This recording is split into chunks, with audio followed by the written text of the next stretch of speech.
Okay, it's a big world out there, and we need to look at all of it, lest we get a little too introspective. So for that, I bring in my good friend Richard Quest for a little Q&A.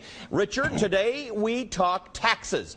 The average income tax rate, and I know there are problems with averages here, but the average income tax rate for individuals in the Eurozone is 42%, including countries like Belgium, Germany, and France, with some rates above 50%. Here in the United States, the average income tax rate is 29%. Federally, 39.6% is the highest rate someone will pay in the United States. So for today's Q&A, the question is, are Americans getting a bargain, Richard, or are Europeans getting ripped off? Let me go first. 60 seconds on the clock starts right now. Economies, Richard, cost money to run. They are not free, and societies do not finance themselves organically. There is misplaced popularity in the libertarian myth that governments don't need to involve themselves in most economic matters and that markets will handle whatever needs to be handled. We need taxes, and we need safety and services and infrastructure in return.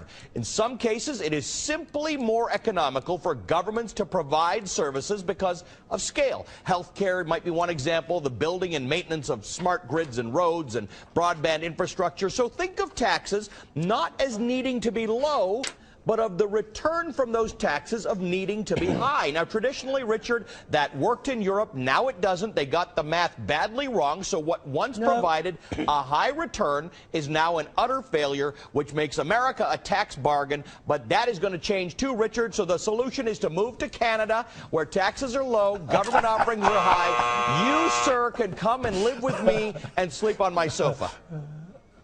And here we go. Ali Velshi. Whoever thought that this was going to be the pinko socialism of the business world? But there we saw him in his true colours.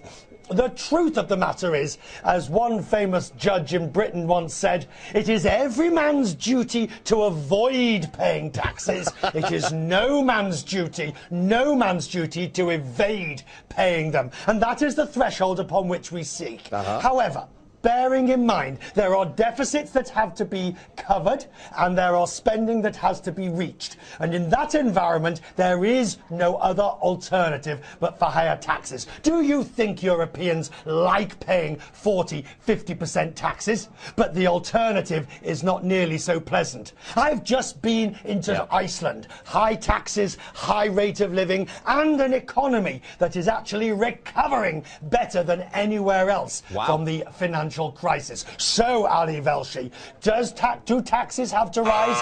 Yes, in the United States. I think we're agreed on this.